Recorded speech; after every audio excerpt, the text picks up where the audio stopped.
Welcome to the Q&A for Dreamless Sleep. In a prohibited jungle where people commit suicide, two men are looking for corpses to take and sell. I chatted with writer-director Foad Asadi, along with his assistant director and one of the film's actors. Welcome then to, Exit6, first of all. It's great to be joined by all three of you. Joining us today from the film Dreamless Sleep, we have Foad, Pasha and Aysan.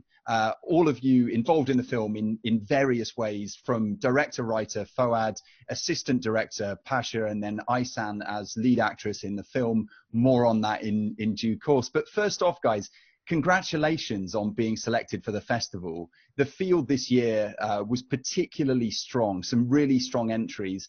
And having spoken to the selection committee, I know that Dreamless Sleep really stood out. It stood out to the selectors and it made it there comfortably into the festival, I think. So I wonder, first of all, if you guys could tell me a little bit about the production of the film, because this is a film dealing with serious issues and you're also seemingly dealing with a pretty serious environment. What was it like shooting the film? Where were you shooting and how were the conditions for production? Thank you. Thank you for accepting the movie. This is a pleasure to be in that festival, and unfortunately because of coronavirus, we cannot get there, but at least we can chat through internet. About the production, it was a very difficult movie because other than the atmosphere, other than the weather, 0-degree weather, cold water, and sometimes we didn't have enough water because the water was frozen and we didn't access to water, and also lack of food. And sometimes we carry our facilities with horses and many other issues which maybe Pasha can explain more. Yeah, as Walt says, at first, thank you for accepting our movie. So glad to be here. Unfortunately, we cannot be there physically, but now we can talk throughout the internet. The problem was so many, like the struggles, the different things that we all deal with it. Like I said before, the water was only a small part of it. To carry the heavy cameras, lights, everything, with horses, with people. It was many issues that we already dealt with all of that, and finally we could shoot every part that me and Fuad wrote it before the shooting day. Nothing missed. So I pass to Aysan if you want to add anything to problems. The weather was very cold, and it was the first experience for me. And the equipment is very low. There was no cars, and we had to far away. We walked. Yeah. I remember. I just wanted to add something to Aysan's memory. I remember at the day one, she came with like. She came like this to join maybe a normal movie. She didn't know what is waiting for her, and I remember that the first day we went to the location, and she didn't tell us anything, but from the body language I could get that, like, is this the area that we have to like leave for the next 7 days? I remember it that day. It was funny. Yeah, it looks like, I was just going to say, guys, it looks like you went through a lot to get this film made and to bring it to screens around the world. And at the end, I suppose it's an easy question for you all to answer, considering the way that you're responding immediately here, but was it worth it for you? Do you feel happy with the final product? Yes, to tell the truth, I'm so happy because it came from the deep of my heart, and it's really enjoying that you can, you know, you can put it on a screen, something that you just, 6 months ago, it was just an idea on the paper. And after filming and seeing some reaction, I can understand that people that works to me and people who understand movies, cinema, and art, they like it. And this is acceptable for me. So I wanted to talk a little bit initially here about the title of your film, Dreamless Sleep, because doing a little bit of reading around this term before talking to you guys, it seems that there has been some research in the last few years about what really happens during dreamless sleep. And I just wondered, how much was sleep science an influence in the original idea? Perhaps, Foad, you could speak to that. Yeah, sleep science always was my passion. And since I was a child, I was researching about it. And who knows, maybe we are living in a dream and life is just a dream. And as you know, sleep science has improved since Sigmund Freud's theories. And but still, it's confusing and complicated. But you know, about the movie and about the story, dreamless sleep implies a sleep without dreaming. And dream here is a metaphor about hope.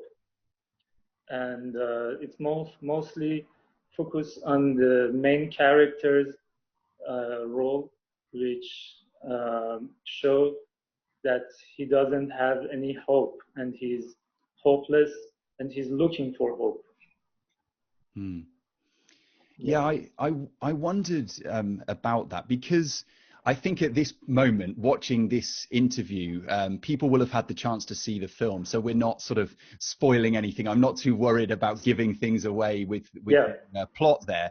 But you've got a film dealing directly with darkness, as you said, hopelessness, loss of hope, perhaps as well. But even within that, there is this small amount of room for levity, lightness, even humor, particularly early on when the characters are talking about who would survive the longest if they were buried alive. And I wonder, when you were on set, was it possible for you to maintain lightness, humor, good feeling while dealing with something so serious in such difficult conditions? I wonder, Pasha, could you stay upbeat? Could you stay happy even though you were in the situation you were in?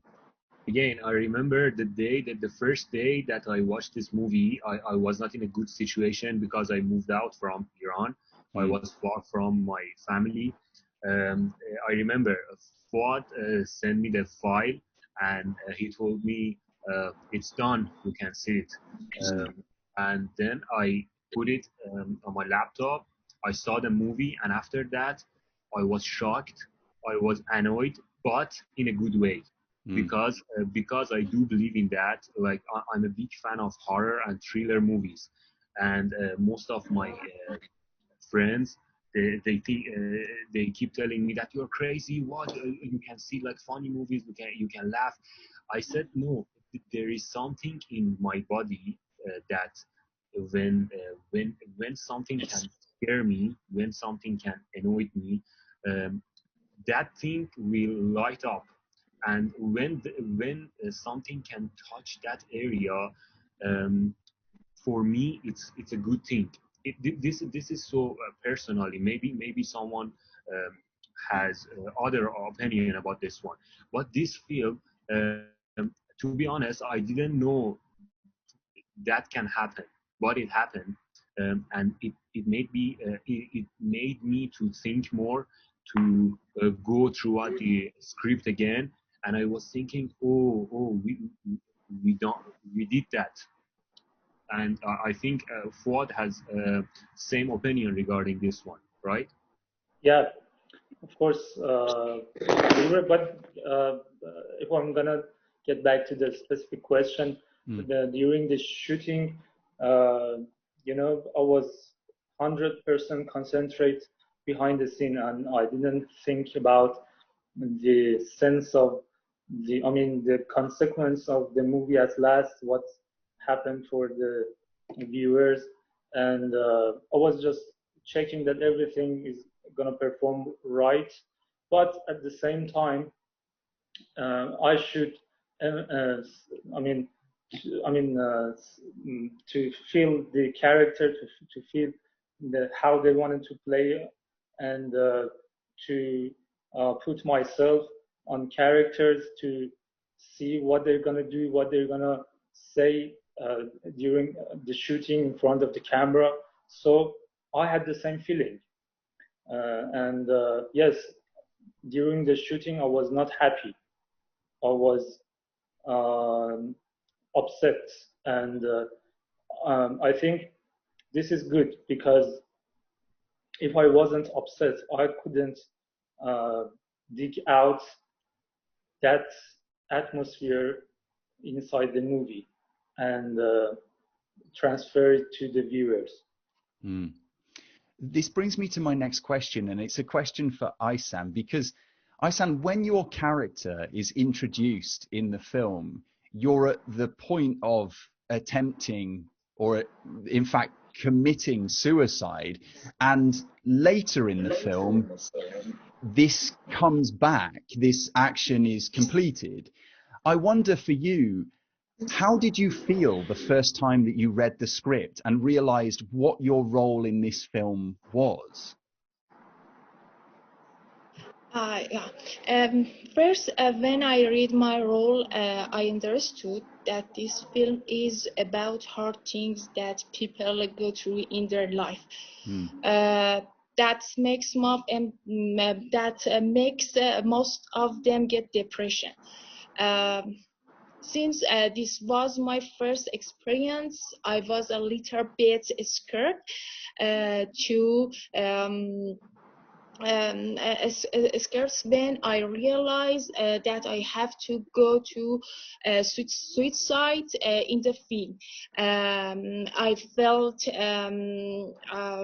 scared, and I can't believe that. But when I do it, I got shocked. And a great performance, by the way, as well. In really difficult conditions, a really good performance. So congratulations, I mean, to all of you, but particularly with having to go through those experiences that you've described today. I wonder then, I suppose, building on that last question, because the film deals with and depicts suicide, depression, or hopelessness, did you as a team feel that you could lean on each other and support each other during the shoot? And furthermore, I'm interested to know whether you think that suicide and mental health is something that's discussed openly in Iran, but also in the wider world. What is your opinion on the current conversation around mental health and suicide? About the mental health, I think in Iran, there is no chance of freedom for speaking about this issue, because when it comes to suicide,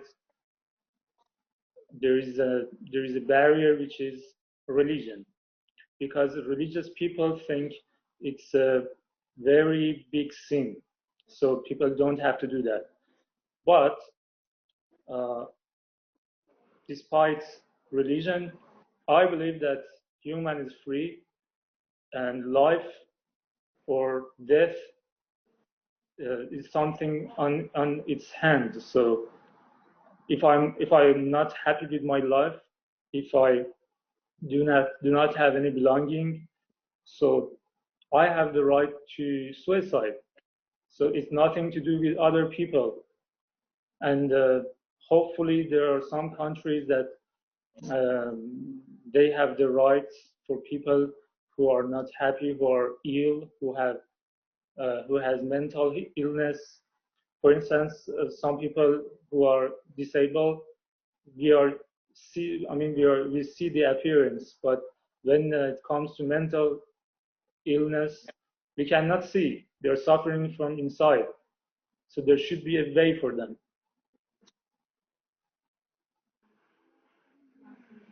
In my opinion, it's like I was thinking regarding the first part of the question about the crew. I do believe in that. Like at the day one, most of us didn't know each other like that much.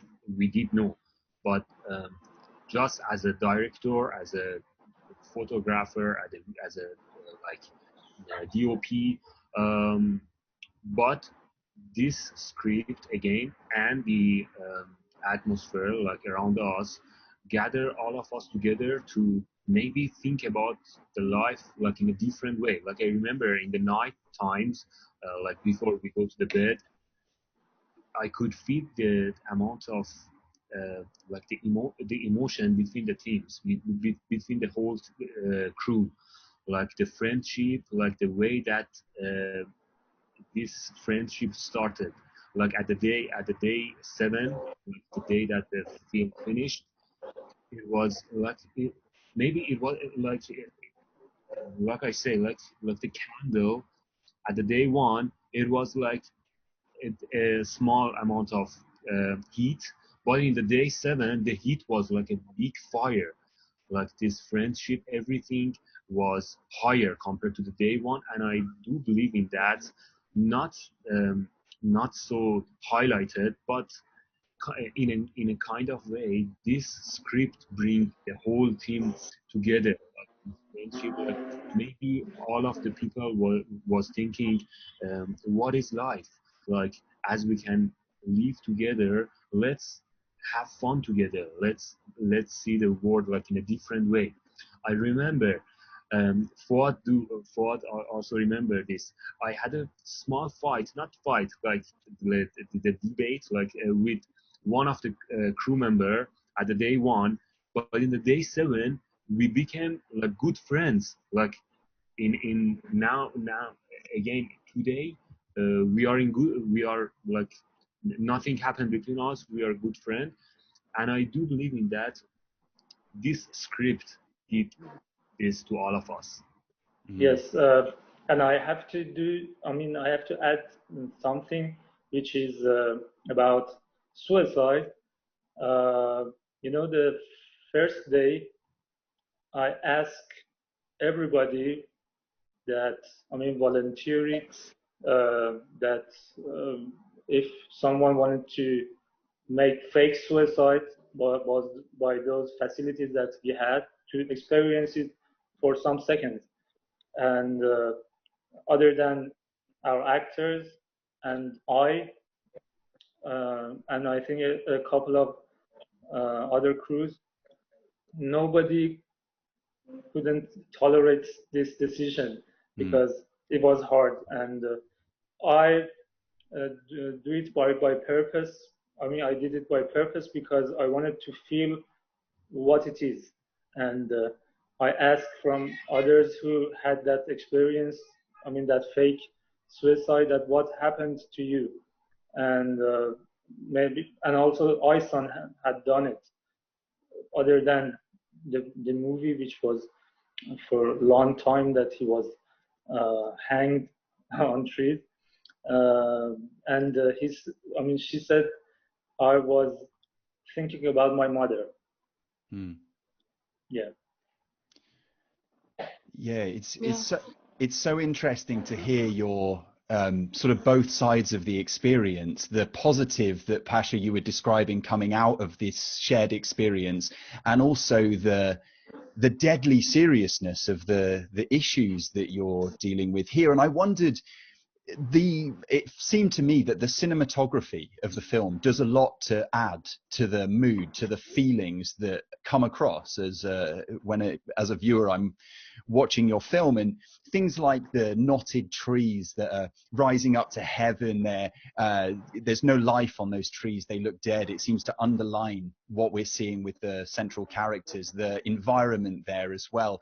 Particularly a small detail I noticed at the end of the film where the final shot fades the color out to black and white. And my question, I suppose, is what's your process, or what was your process in collaborating with your director of photography, and how much were you able to have the same ideas at the same moments, I suppose?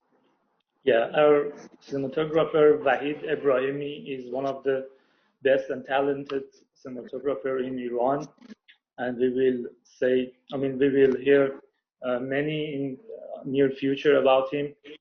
And unfortunately, he was added to our group in last days because we had another cinematographer, but he's so talented and knowledgeable. So we have watched many movies and many photos, and we conclude that we have to shoot this movie by a shoulder and fixed camera.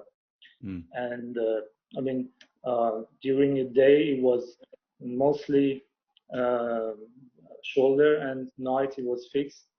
And about the color, we conclude that it should be gloomy. There shouldn't be any life in it. And also about the dream sequence, about the dreaming, we conclude that it should be extremely exaggerated. And that was the process. Yeah. There's something I wanted to get to finally, and then of course anything else that you'd like to say about the film. But I suppose from an outside perspective, as a UK citizen, and of course audience members for this festival from all around the world, may be aware of certain Iranian filmmakers, from Asghar Farhadi to Abbas Kiarostami, but maybe a small group. And I wonder, in making the film, did you receive any governmental support, any kind of institutional support from the Iranian government, or was this entirely independent, self-funded, and so on? I wonder who supported you, if anyone. Yeah. First of all, I have to say thank you to my producer, Majid Barzier, one of the most famous director and producers in Iran. But we have not received any aid from any institution, and that's why we call ourselves an independent filmmaker.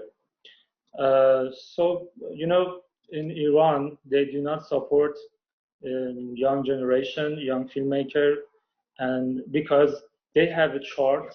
When you go to their website, there is a chart, and it's been clarified that you just have to follow these rules. And what these rules are, for example, the movies should be about families, about religion, and etc. But when it comes to, for instance, philosophy, they won't support you, and you are by your own.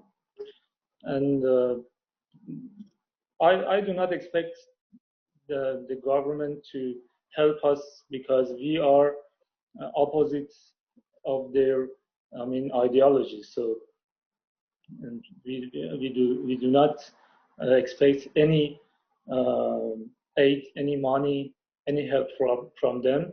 But at least they can make some facilities, make some opportunity for us. For instance, now I'm in Turkey. I moved from Iran, and this is kind of level 0 for me to make movie, because first I have to get accustomed to the country situation and then go through making movies. This is what happened to a filmmaker and an artist who want to work independent in Iran, because you cannot earn any money. And so do you think, I suppose as a follow-up on that, Foad, do you think that Iranian filmmakers who want to tackle some of the issues that you mentioned, such as philosophical ideas, actually need to leave Iran in order to pursue that kind of filmmaking? Yeah, I think they should follow their dreams, because if they wanted to live there and make movie there, you know, the movie should be the movie that they like, and that's not appeal to them. And after a while, they think that they are living in a jail. So it's better for them to live and follow their dreams. At least some they're doing some efforts, so they should be happy. We came from dreamless sleep and returned to dreams at the end here. And I wonder if I could ask just one final question about dreams and hopes for the future. Pasha, in your case, do you have your next project lined up? Do you know what you would like to do next?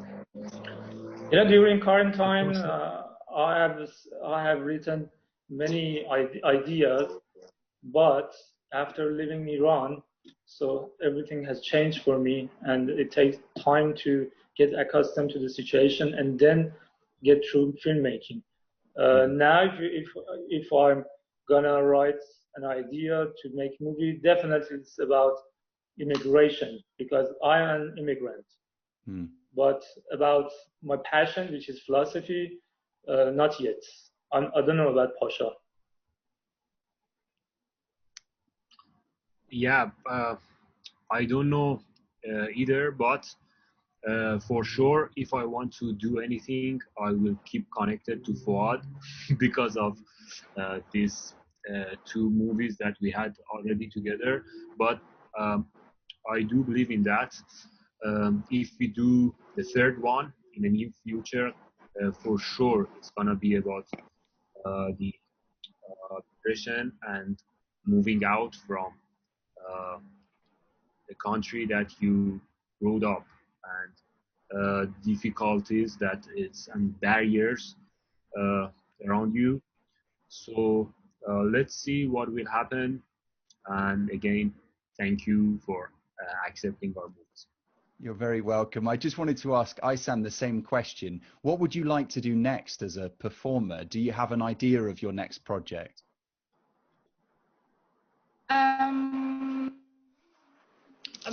For next project, I wish to accept and I have a chance to choose a good role and some. That's it. Fantastic. Well, guys, thank you so much for taking the time to join me and to join Exit6. And more than that, thank you for the submission of your film, which I think people all around the world should take the time to see, because not only is it a very important film, but I think it's also an excellently well-made film. So congratulations, all of you. And again, thank you.